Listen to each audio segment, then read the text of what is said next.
And welcome to The Upside. I'm Jonathan Oleski with JMOR, and our show today is about to begin.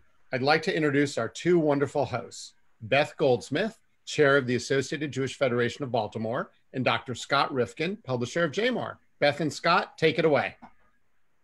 Thanks, Jonathan, and welcome again, everyone, to The Upside, our virtual show brought to you by the Associated Jewish Federation of Baltimore and JMOR Magazine to keep our Baltimore Jewish community informed during this time of uncertainty. At sundown on September 18th, we will begin the celebration of Rosh Hashanah, a 10-day period of introspection that culminates with Yom Kippur. During this period, we'll reflect on the year and ask for forgiveness of our sins. This year, as synagogues go virtual and as many of our holiday tables will be limited to immediate family, we look for new ways to make this high holiday season as meaningful as possible. Scott, please introduce our guest. Thank you so much. We're thrilled to welcome Rabbi Dana Saroken of Bethel Congregation to our show today. Rabbi Saroken joined Bethel in 2007 and was the congregation's first female rabbi. In addition, she's the founder of the Soul Center housed at Bethel, and she's recognized nationally for her work, having been named one of Jewish Women's International's 10 Women to Watch. Rabbi, welcome to our show. I want to start off with a question. I've never been first at anything, other than to the dinner table. So what's it like to be the first female rabbi at a synagogue with a long and wonderful history? Wow. Thank you, Scott. Thank you, Beth. Thank you, Jonathan, for having me. I haven't thought of that in a while, actually. It was actually sort of fun to hear you introduce me in that way, just because it has been 13 years since I've been here.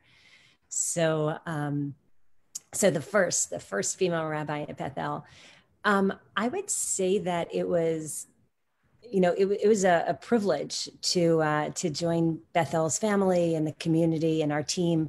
When I came here, Rabbi Loeb was the senior rabbi. Rabbi Schwartz was his assistant or associate at the time. And then I came on board, and Rabbi Loeb did the most extraordinary things in onboarding me. So he really welcomed me not only with open arms, but he really sort of made sure that the community sort of welcomed me and sort of saw me even, as a rabbi in the exact same way as he was seen.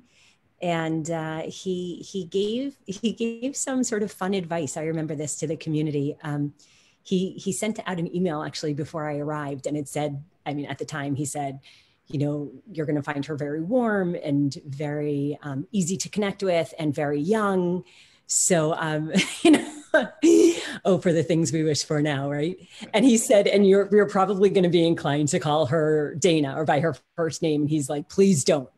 So I actually thought that was like sort of a funny welcome where he sort of said, these are all the things you're likely to feel, but please give her the same honor, as you extend to me. We have the same background, we have the same learning, we have the same degree. So it's really been, a beautiful ride. Our congregation and our community is, I would say, like egalitarian at our core. So I feel like I'm rabbi as opposed to any gender attached, but love it all. And you never saw any pushback on the fact that you were a woman as a rabbi? It's an interesting question, Scott. I came from New York. The tri-state area, as many people probably know, is, I would say, both like traditional and conservative. And you definitely could feel that a little bit more in terms of religious life and synagogue life than I can or than I did here in Baltimore. Before I came to Baltimore, I was living in New York, and during my first year of rabbinical school, I was a student rabbi at a congregation, just outside of the city. And they were not an egalitarian congregation at that time. So my job was to run a tent service. So we went from, a minyan to, 400 plus people, and sides, the sides of the tent were open, sort of literally and metaphorically. And we just created something that was so beautiful that still to this day, I have these very loving and warm feelings about those days. But it took me years to actually, get the invitation to come into the building. And I was a part of this, 7-year-long process with Rabbi Henry Sasland, who is just truly one of the greatest of blessed memory, greatest rabbis and people I've ever known. And so that was really an interesting thing, being a part of a synagogue becoming egalitarian, as opposed to here in Baltimore, which I just felt like, they were primed and super eager. So it's been a privilege. Wonderful. Wonderful. Beth? Yeah, thanks. Thank you. And it's so wonderful to see you, even if it's only on the screen. Let's jump into the real, how our lives have been. It has been a very difficult year for most of us. How do we put the holidays into context and find meaning as we ask for forgiveness and look toward a new year? Beth, it's the big question, I think, that's really, looming so large for so many of us and our communities, which is that, I think like our ancestors, this 6-month period, we've been in the midbar, right? The wilderness of the unknown. And like our ancestors, right, we've had to really wrestle with the uncertainty and not knowing, when we're going to reach our promised land or even what that's going to look like. And, I think in their story, in our shared story, right, our ancestor story, which is also ours, one of the things that we really saw and that I've really held on to throughout this entire pandemic is that human beings don't sit comfortably in the unknown, right? That's a really hard thing for us. And we saw that in their story, that when our ancestors were out in the wilderness, there were meltdowns, there were crises, there were, uprisings, all of that. There were protests even, because it's a scary place. It's a scary place to be in the unknown. And, their big question was like, when are we going to be there? When are we getting to the promised land? Either why, Moses, didn't you let us stay in Egypt? Or why did you do this to us? Right? How are we supposed to live out here in the unknowns? So I think for many of us, going into the holidays, there are a lot of questions, as you said, just sort of percolating, right? Which I think are, in some ways they're much more profound than how am I going to sort of take care of the logistics of getting myself into, a Zoom service, or, what's my dinner table, going to be like or feel like, or how do I just sort of manage the days. But I think really sort of deeper than that is a question of how are we communally and individually going to give ourselves the space and opportunities to be transformed by, right, these holy days. And I think that part of that is, it's going to be different. It absolutely will be. But I'm so excited because in so many ways, this is what my soul needs. And I think it's what all of our souls need, right? The idea of a new beginning, the idea of looking forward, right? So the holidays are so beautiful in their essence because what they do is they give us the opportunity to look backwards and to reflect on the year that's been, and then to think about who we are, where we are, what it is that matters, and then to sort of aspire to dream and reimagine what could be with our lives, in our world, in our communities, right? It's so big and it's so important. The work itself is so important that I think in some ways there's sort of this, right? I think one of the blessings of the pandemic is being able to let go, right? Not entirely, but to sort of loosen our grip on the certainty, on the expectations of what will be and what should be. And, in many ways, I always say to the people, to my congregants that are with me for the holidays, like, it doesn't matter to me if you're on the right page. It doesn't matter if you say all the words and, you get all the Asham Nu, but God news, that is great. Kol hakavod, you're gonna do it, right? But what really actually matters to me is that you allow the prayers to move you, that you enable like the stories of the Torah that we read to like seep into your heart, into your soul, and to find yourself in their story, right? And to give yourselves like this period of time where you can just be still and think and regret and dream and imagine. And then when the gates close, on Yom Kippur, that you feel like you have a new life that's awaiting you. And I always joke, but on Yom Kippur, if you ever see me going down Park Heights Avenue, I walk to shul via Park Heights. I tend to skip, and it would mortify my teenagers. My husband knows this, but I'm oftentimes walking on my own.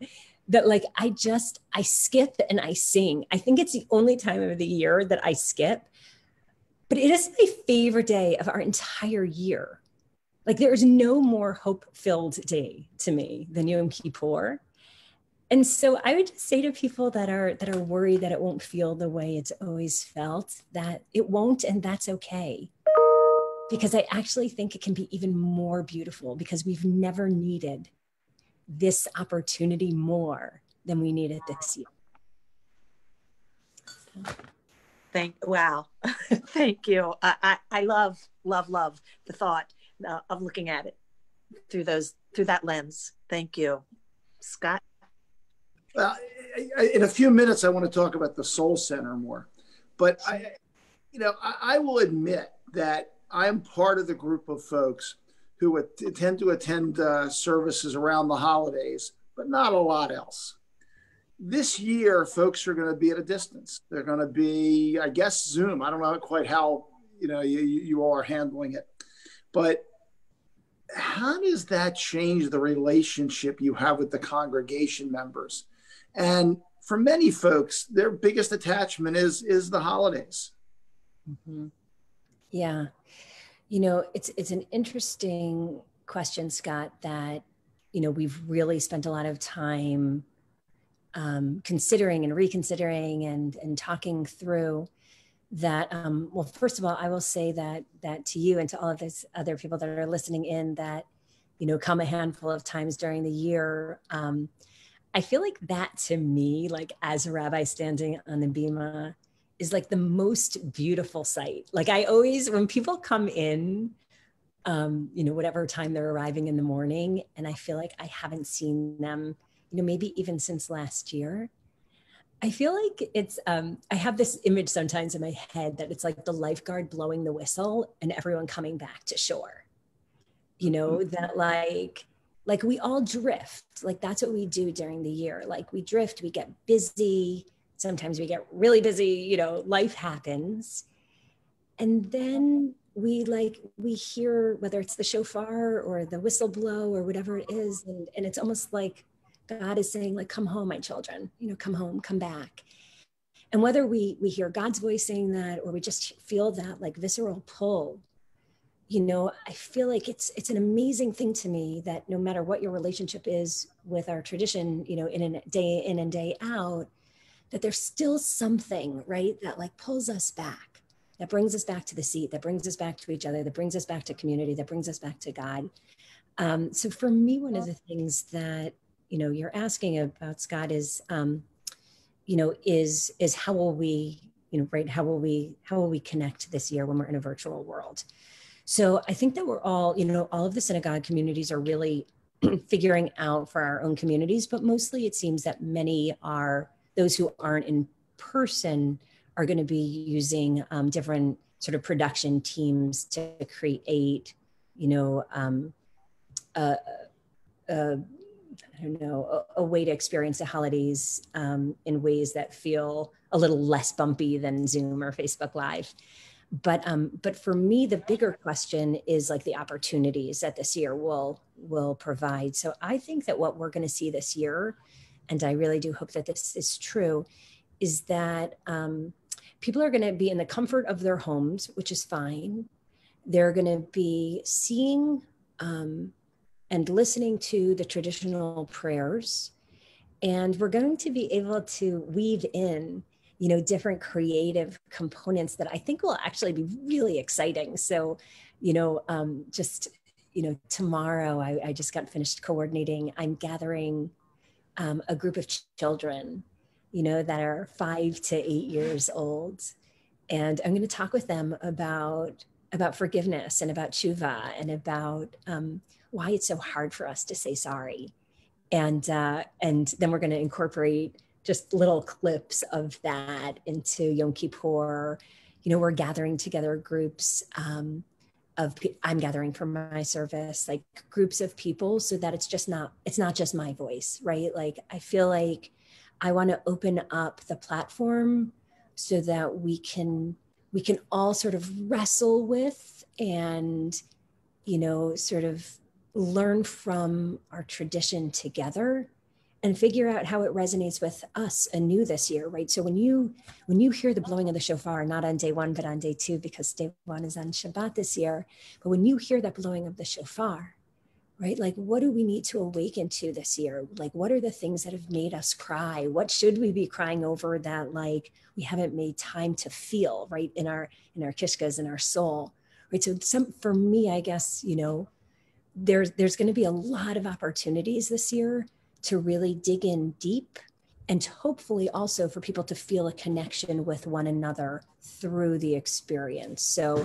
there's going to be, all kinds of like fun technology things like Zoom room lobbies and places to sort of hang out and chat. But by and large, I'm hopeful that it'll be a really nice balance. I'm so relieved.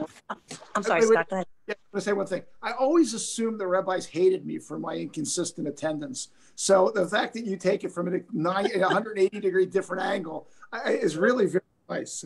I like that. That's really great. I'm sorry, Beth. I didn't get to cut you off.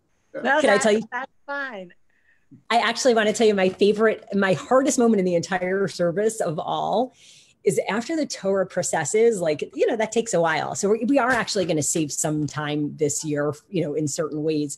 But the procession takes a while. We go through the sanctuary because the idea is we're sort of reenacting Sinai. So God gives the Torah to Moshe. Moshe brings the Torah to the people. And that's what we do, during the Torah service. We're literally reenacting that incredible moment at Sinai. But as soon as we're done walking, what I notice is that people are chatting with each other, as we're walking with the Torot. But, and then I get back onto the bima, and the most difficult part of the entire day for me is like stopping the chat.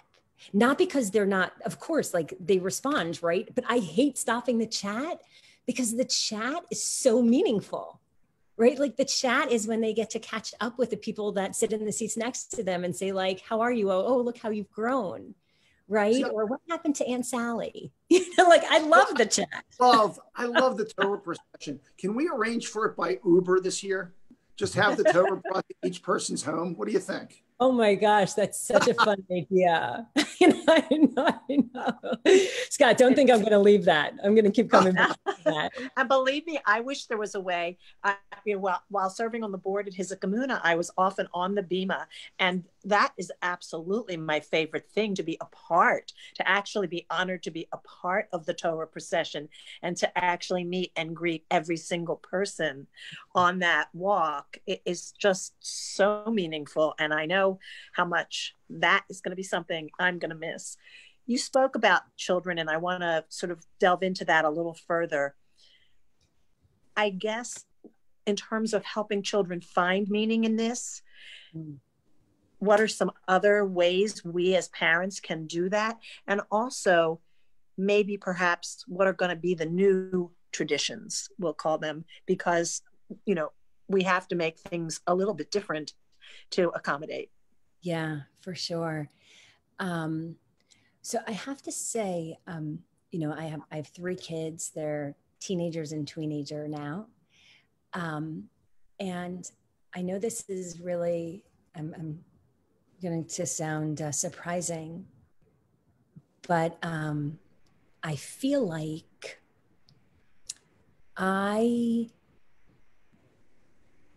kids will be, and I imagine this is true for all kids, different and better people because we have lived through this experience. Like, there is no doubt in my mind that kids have, suffered a lot of losses, just as people of all ages have. And yet, my kids will probably, not ever be asked to serve our country in the way that, say, my father did in Vietnam War.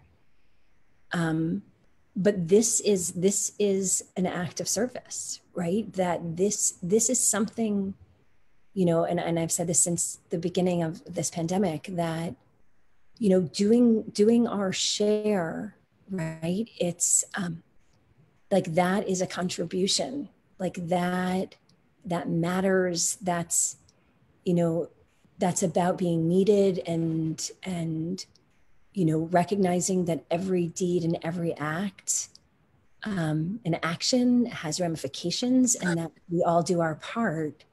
There's something, there's a beautiful, reward sort of at the end, or at least we will be able to find our silver linings. In terms of the high holidays, it's an interesting thing. I think for teenagers, it's going to be tricky. There are going to be some communities that are going to create, separate services for teenagers. There's another school of thought, which is that, like, it's a nice opportunity for families to stick together, and to sort of, be sort of in attendance together. But I think more than anything, again, I'm going to sort of go back to this opportunity to really, to reflect and to think and to dream and to imagine and to give ourselves time and space to go through this process of the holy days is going to be powerful for children and adults alike. That, yes, we'll still have the prayers, we'll still have the Torah readings, we'll still have, I'm imagining very small gatherings and meals with the people in our bubble or in our homes. We'll still be able to go do tashlich, right? We'll still be able to bless our children. We'll still be able to fast. We'll still be able to, I don't think that there will be an abundance of losses with this holiday outside of, the important part of what it means to be a part of the community. But having said that, next year, please God, we're going to be back together, and I betcha that it will feel more delicious than ever, right? Like, it will feel extraordinary. And there's so many parts of synagogue life, right, that we just took for granted, like a yasher koach, right? Like someone shaking your hand, someone saying amen to your prayer, right? Like, it's a funny thing, but when you're in Facebook Live world or Zoom world, like, you can't always, bear witness through amen. Just that simple word is like, I believe in you. I agree with you. You are worthy of, like, leading me in prayer. There are simple things of hugs and Kiddush. I mean, whoever thought we would miss Kiddush? We don't miss Kiddush, right? We miss gathering. We miss people. We miss seeing each other. And Beth, when you said that about being on the bima and walking around for the procession, I think a lot of the procession is about the Torah for sure, but it's also about witnessing, bearing witness, right? Seeing people, acknowledging them, right? But seeing them in all of their being. And that's powerful. That's powerful. So I don't really think about the holidays as what we're going to miss out on. I think of them more as, opportunities that we have to just dig in a little bit deeper.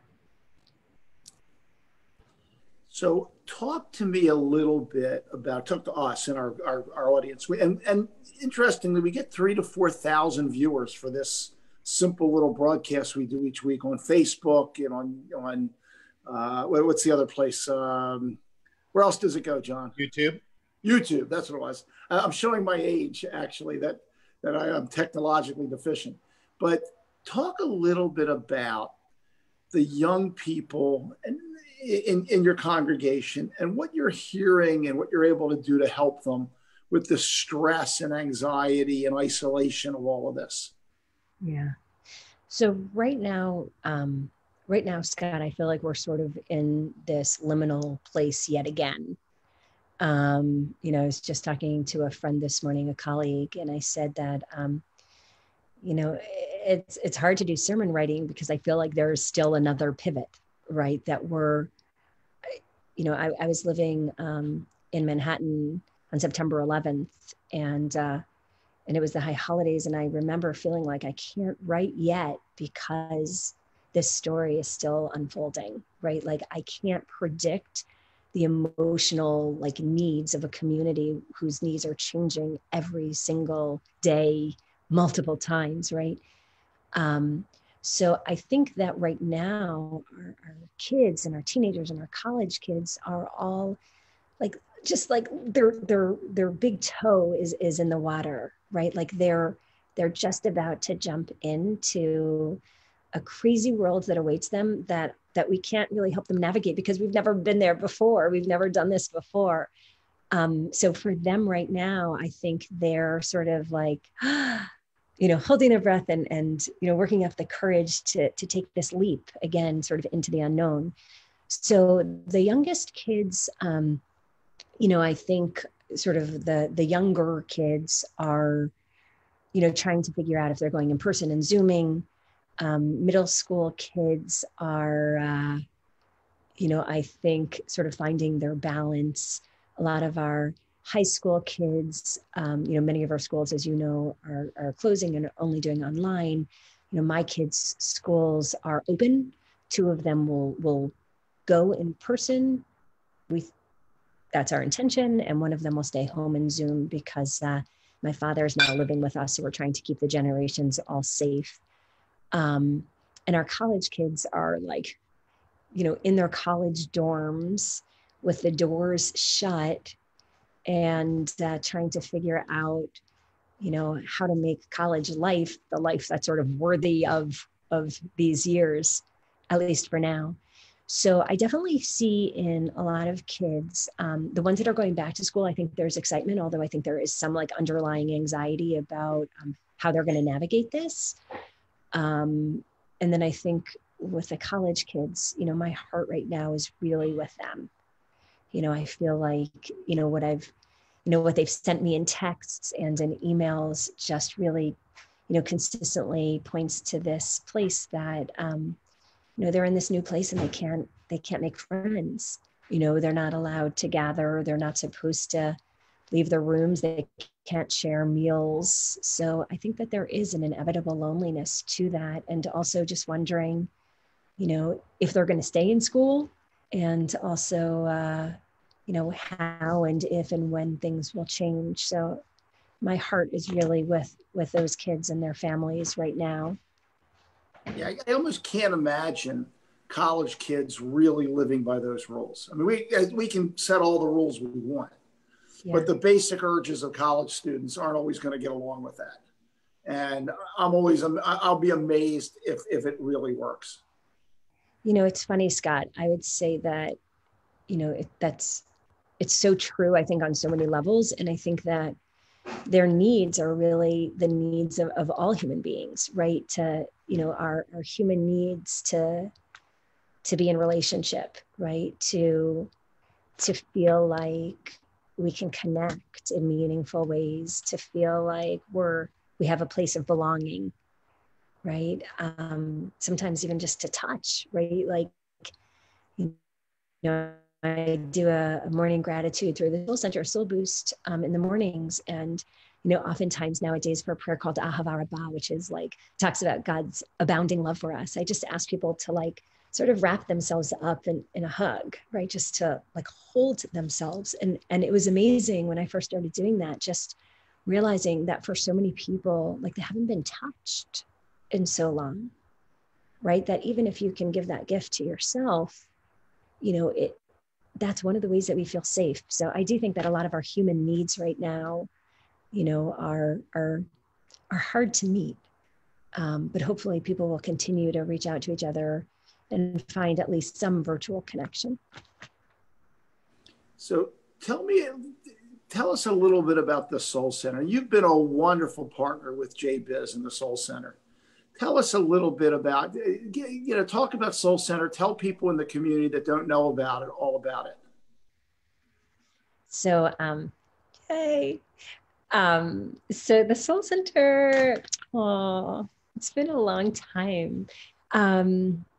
So the Soul Center it's like a sandbox. It's a space for creative thinking around Judaism.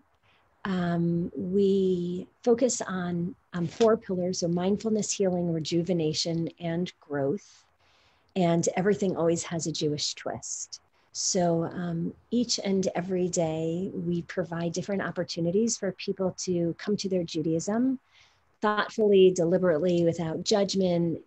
We give forth, Jewish wisdom that's, hopefully profound. I think it's profound and applicable and relevant and meaningful. And we offer it from a place of love, and we offer it from a place of acceptance. And our hope is that people will just get excited again, or maybe even for the first time, about the wisdom of our tradition, about the path that our tradition, or paths that our traditions illuminates, and that they'll feel a profound sense of belonging and feel cared for. So I have the privilege of working with the most incredible team, Rachel Siegel, Julie Hedelman, and our lay leaders, or we call them our dreamers and our launchers. We are a creative force. So we are always sort of like pushing and building and growing and collaborating, and we just keep on reaching higher and higher and higher, because what we're offering is what we believe the most precious gift that a person can hold, which is our Jewish traditions and wisdom. And so we just want to share it. So what's the next big program you have on the agenda? Oh my gosh, Scott, there's always so many. A free advertisement here. I know. The pressure's on. So, it's funny. I'm thinking about what I'm most excited about right now. So many things. Right now, we're working on a Slichot program. So Slichot is sort of a midnight program, the Saturday night before the holidays. And we tried to figure out like how to scale that to Baltimore, because people tend to not stay up all night in Baltimore or stay up till midnight. So we're going to go to 11. We're going to start at 11:30. Hopefully that like psychologically will keep people awake. And then we have the most beautiful sort of lineup, which it's an offering that will give people the space to really like do their first dive into the waters of the holidays. So thinking about where we've gone astray, thinking about the sins that we've committed intentionally, unintentionally, things we did, things we didn't do, things we should have done.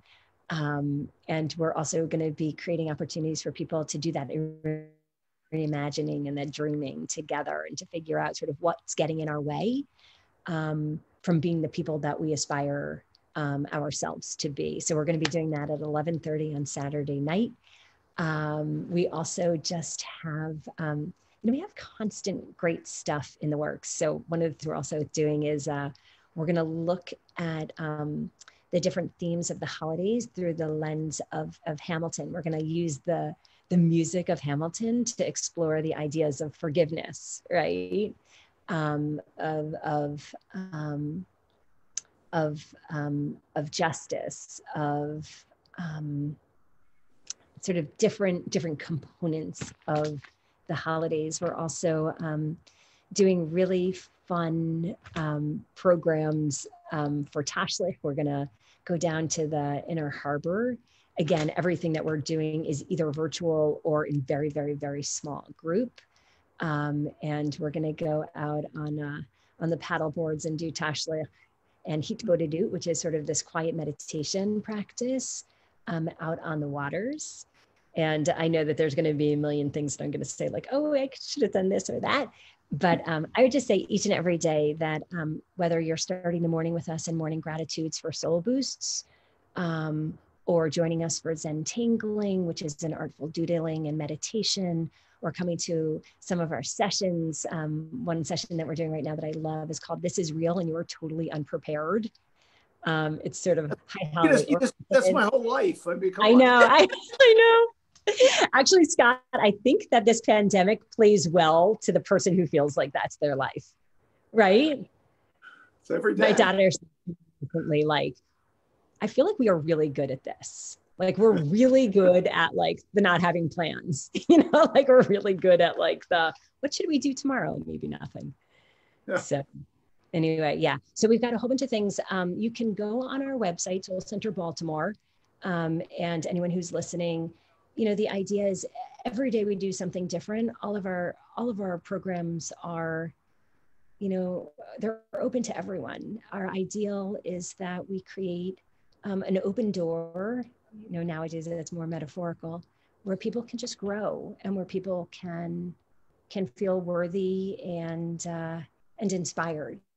So please check us out. Come join us. Wonderful. Beth, other questions? Yes. Dana, I'm sorry, Rabbi Saroken, do you have any recommendations for readings, perhaps books that are your favorites right now that you think would really be helpful and could inspire us? Yeah, absolutely.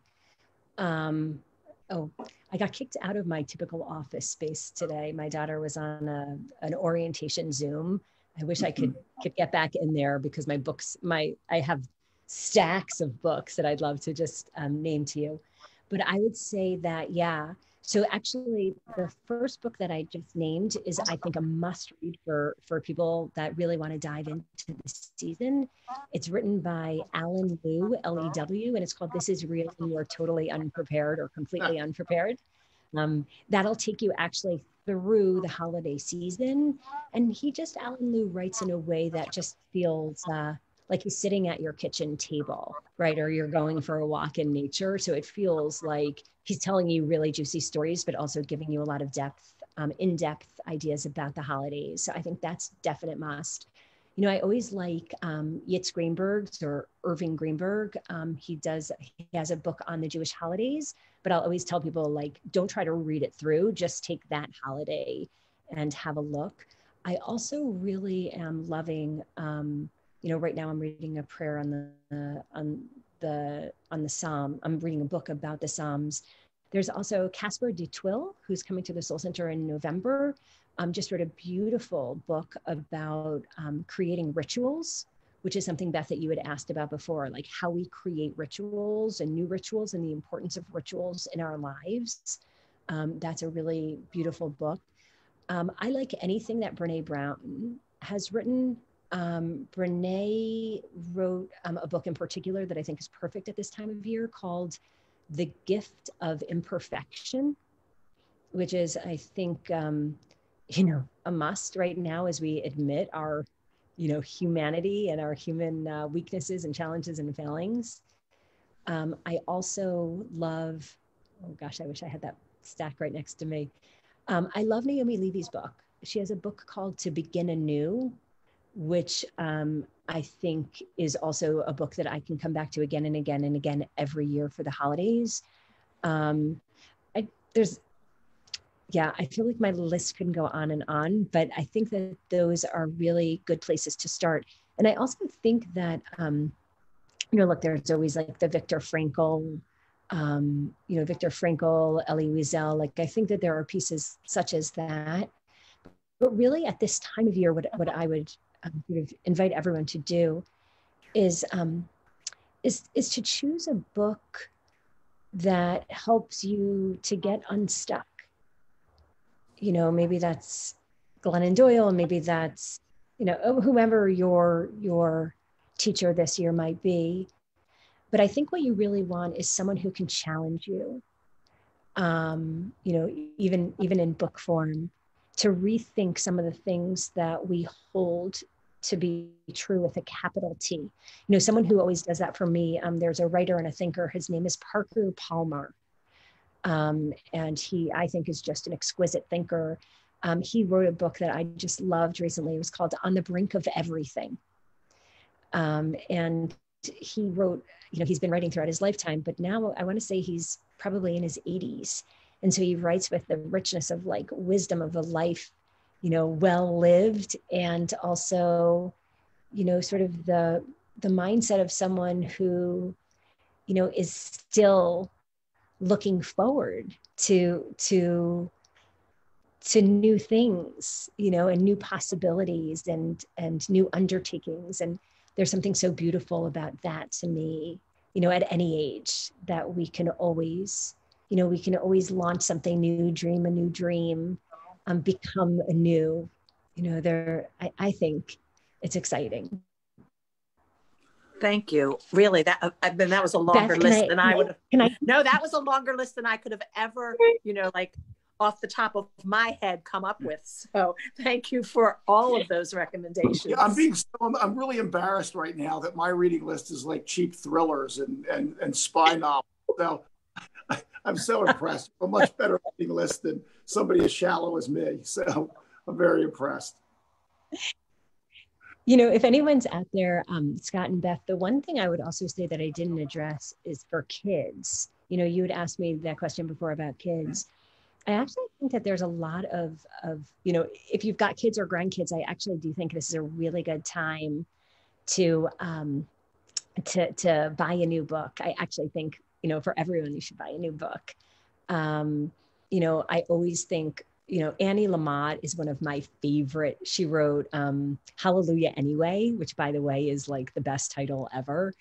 You know, she wrote a book on mercy. She wrote a book called Help Thanks Wow that I love, right? She's terrific. Anna Quinlan is also, she wrote Lots of Candles, Plenty of Cake, which is a really fun book for anyone who's just into like sort of the wisdom of, she wrote it at 60, I think. But for kids, I would say that there's a couple of stories that I just love.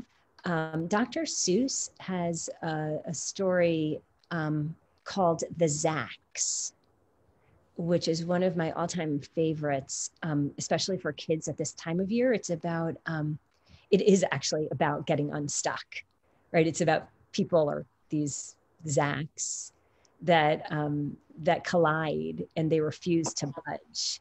And meanwhile, like a whole bunch of great things happen in the world, but they're standing still in their rightness. So I actually think that, is this the one where there are some books like that that are worthy of a reading? Is this the book where they're standing in front of each other? What? Move? Is that the Seuss book? Yes. Yeah. Okay. Yes, that's exactly right. See, Scott, how well read you actually are. I was 7, Beth, when I read it. Okay. Well, look how great it is that you remember. I know. Unbelievable.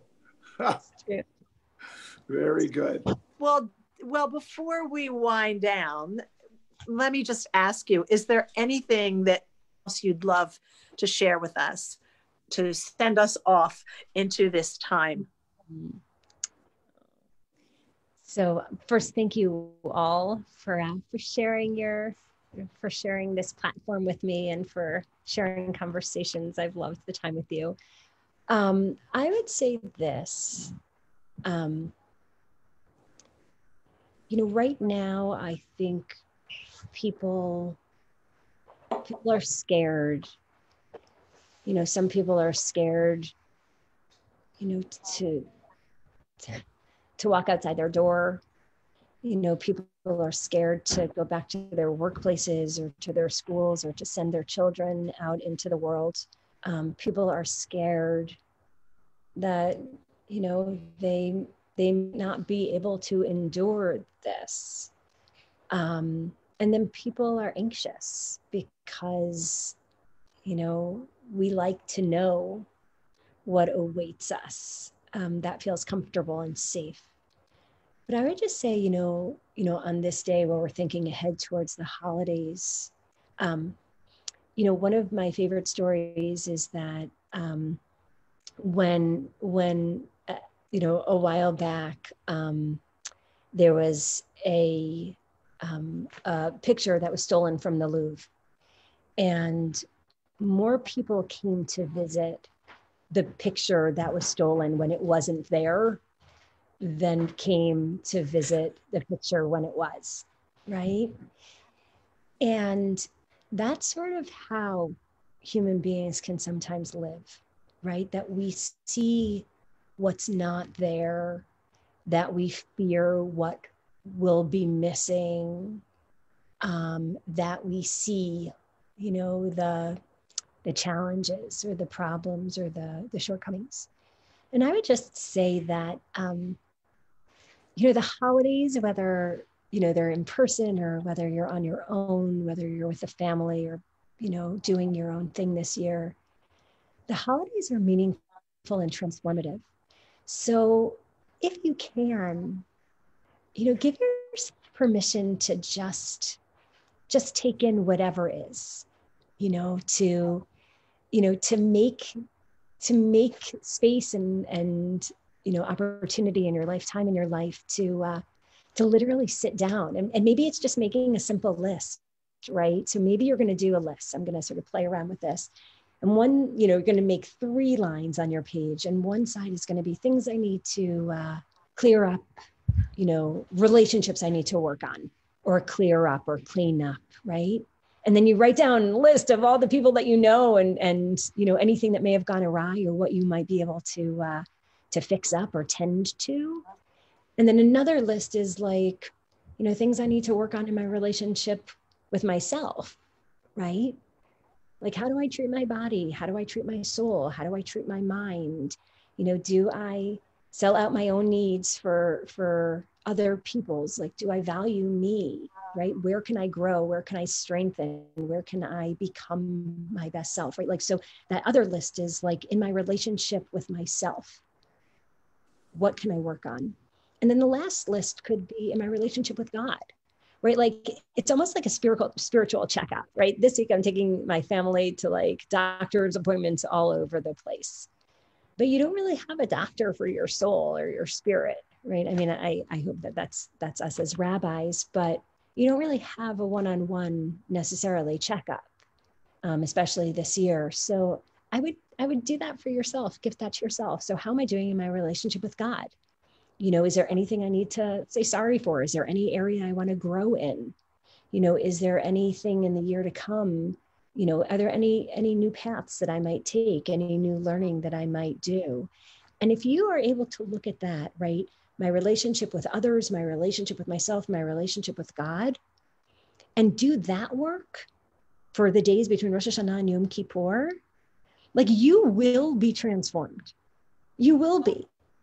Because the truth is that we don't want to carry, we don't want to carry brokenness, and when we do, we want to carry it with wholeness, right? We want to be able to liberate ourselves from these parts of ourselves that don't work anymore, that aren't good for us, that are holding us back.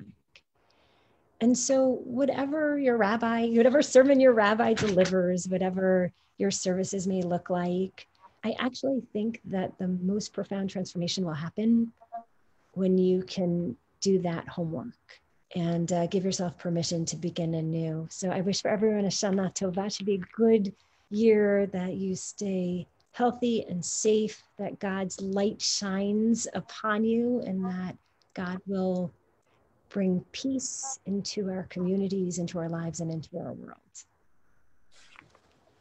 Thank you so much. Scott, did you want to?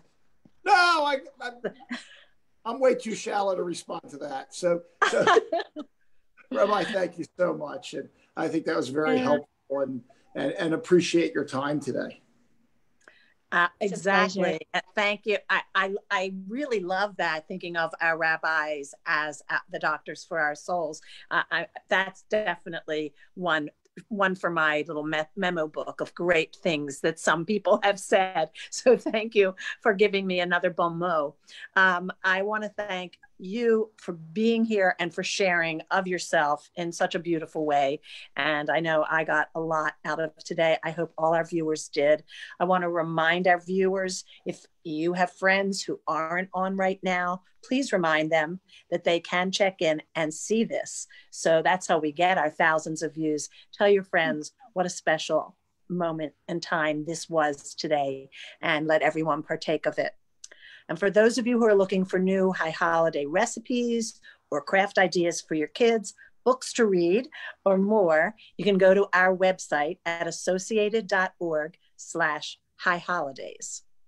We also want to let you know about an upcoming program. It's called the Community Kvel.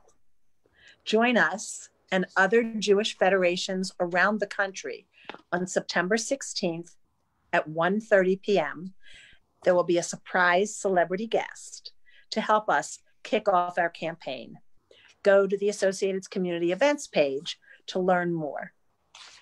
And please join us next Tuesday, September 8th at noon for another great show. Visit associated.org and jmoreliving.com for more information, stories, and resources, and sign up for the weekly newsletter. And until we meet again, everyone, please stay well. Thanks, and have a great day, everybody. Thank you, Rabbi. Pleasure. Thank you.